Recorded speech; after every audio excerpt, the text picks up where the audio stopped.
What I wanted to share with you today is that the discussion was for cello conversations initially, and then we decided to put the title as Timeless Tunes.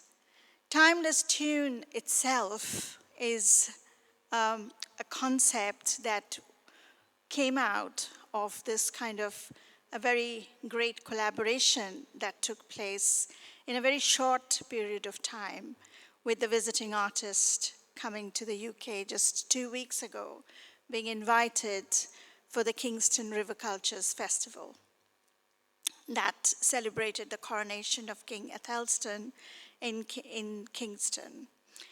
From there on, the collaboration that started with Compound Radius was quite unique, and they decided to create something specially for tonight, which is then renamed as Timeless.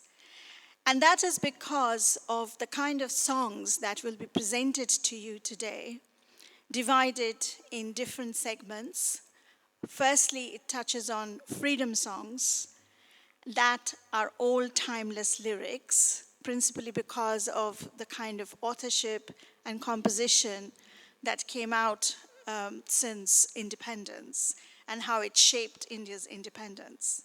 The second segment is going to be folk songs that I will also come in again to introduce why these are timeless.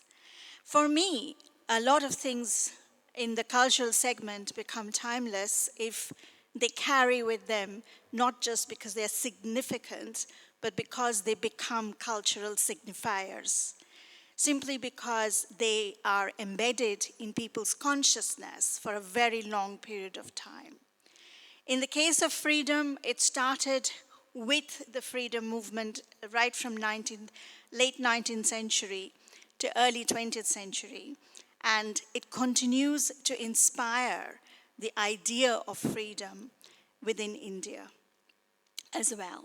Similarly, with folk songs, they are in folk traditions and cultures, and their indigeneity is very embedded in the consciousness of people in those regions.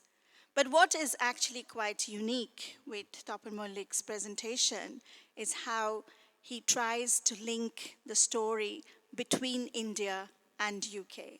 And this is a kind of a cultural exchange that is something that we wanted to show as timeless as well. So Tapan Mullick is the lead player in Delhi's Oberoi.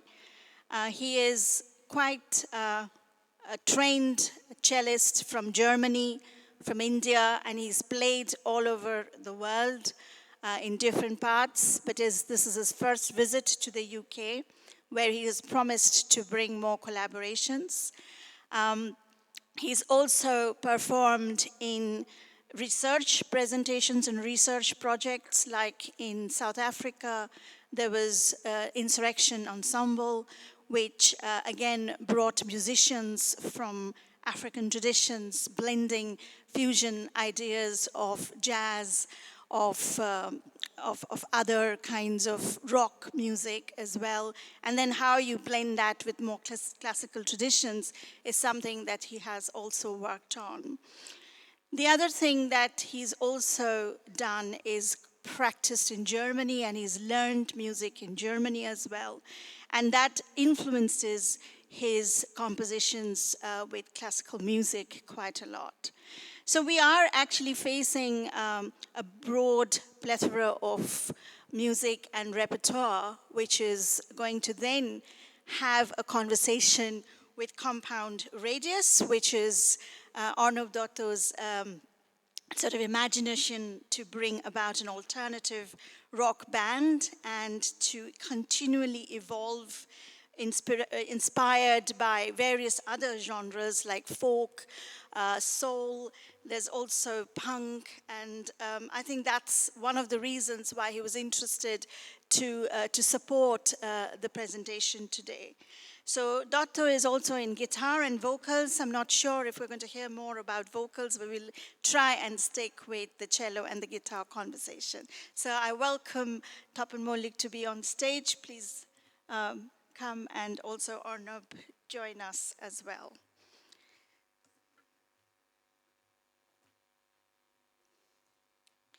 So while they are settling, I just want to also briefly touch on the first presentations that we will hear. That is, the Freedom Song starts with Vande Mataram. People over here know that Vande Mataram is an ode to the motherland. It was composed in the 1870s by Bungim Chandra, and it was later adopted as a national song in the 1950s. And that is really the significance of Vande Mataram, which continues to have a similar impact and similar status as our national song.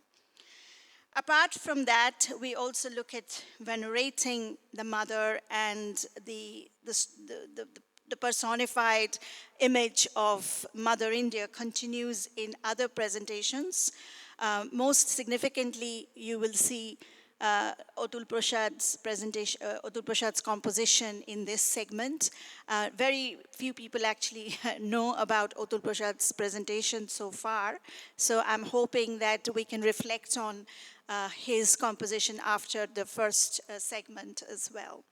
The third one is Dhano Dhanne Pushpebhara, something that I grew up as a school pupil. We used to sing that song in schools because that's very much not just an ode to the motherland, but it also means that you worship the grain and the bounty of the country. So with that, I'm going to leave to the presentations now. Thank you.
Good evening. I'm Tapan from New Delhi, India.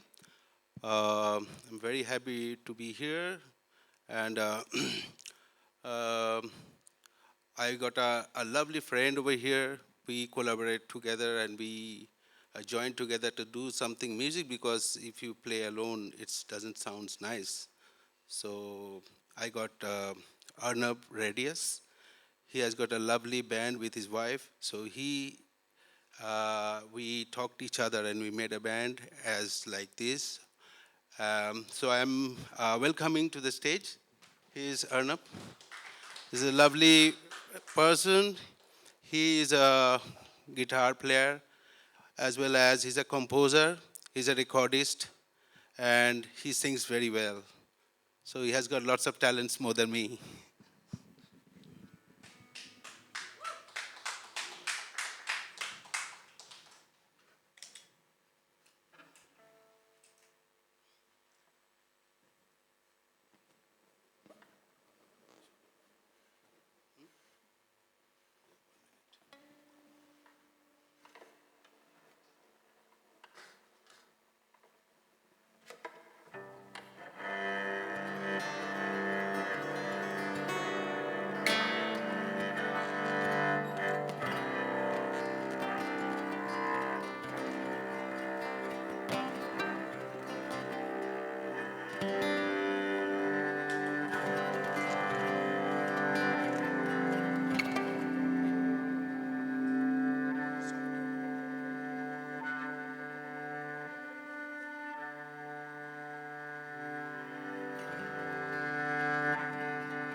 Well, I just want to say something regarding this our Bengali patriotic songs. I found this is very. If you go back to before 1947, we if, and you can see that in cellular jail, it's called Kalapani in Andaman Nicobar Island.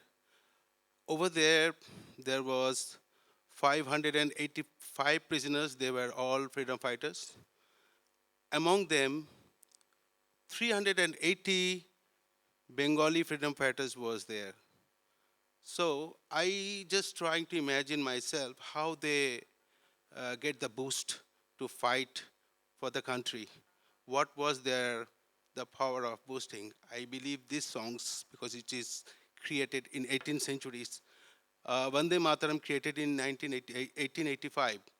So those freedom fighters, they got the power from this kind of songs. So I believe these songs are very, very important for believing that how we can imagine that if we become a freedom fighter today, how we can feel it, how we can move towards our goal. So these elements can help us that we can do something for the future, for the country, something like this. Our next song is Dhano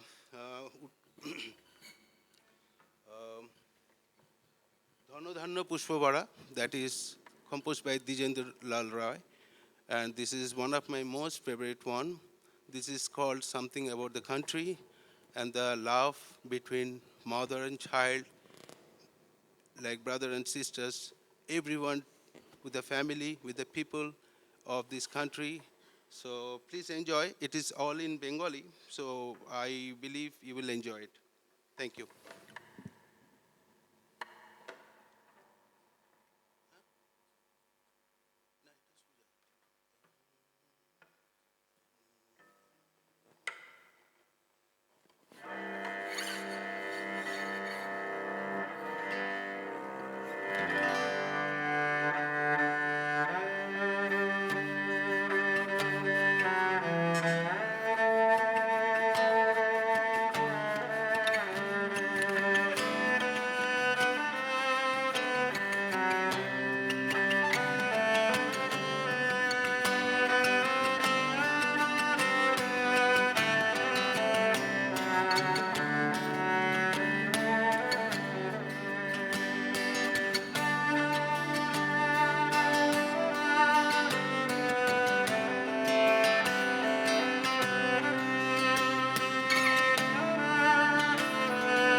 So our next part is Azadi. So Dr. Sanjukta Ghosh will also say something about this.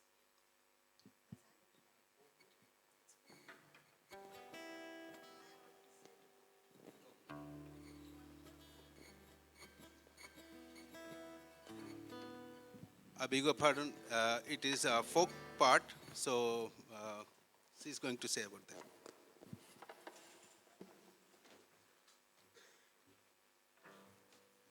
Well, we kind of decided that I'm going to slightly give my own understanding of why we bring folk here. Um, there's a trend now to actually look at the topography of the country way up to the Himalayas. And many songs that you will hear connect you to that kind of landscape because it's not just about nature anymore, it's also about the ecology and the people of those parts of India. So the folk song, for instance, that you will hear in the line, I mean, Tapan will obviously describe the songs as he goes along. Say, for instance, Chamba. Chamba is really about how people don't want to sort of settle in the urban areas of Himachal Pradesh, like Shimla or Kasauli. I have grown up in these, I have been to these places and I know exactly what the feeling is when you connect from Kasauli to Chamba. And what you're yearning for here is that purity of emotion, connecting with nature. But this is something also is embedded in Loch Lomond in Scotland as well. So when Tapan said that he wants to fuse the Scottish folklores with the Indian folklores, I think one of the redeeming features of this is how long these particular compositions have stayed on with people that is associated with ideas of land, of identity, of cultures, of love, of romance. And these are the fusings that you will see in this particular segment.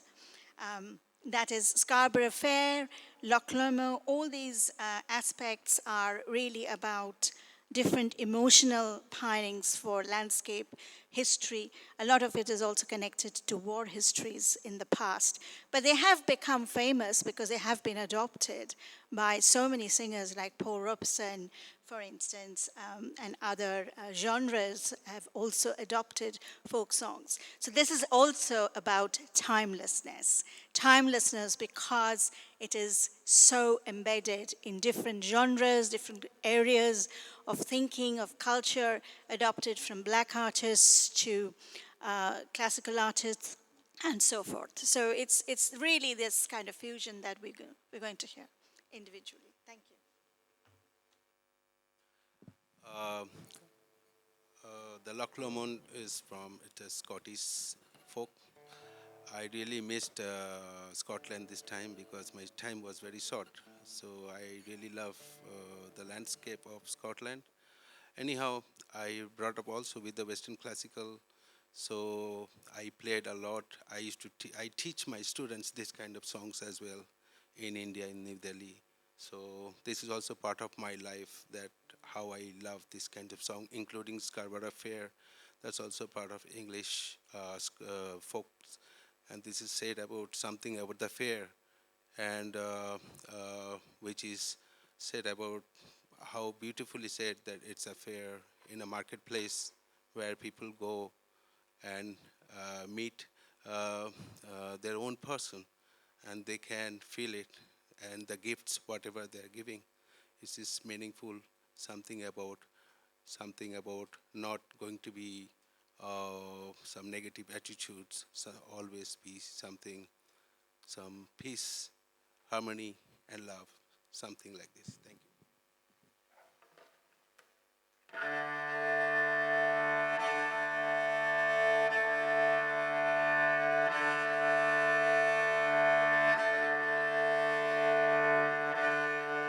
This cello.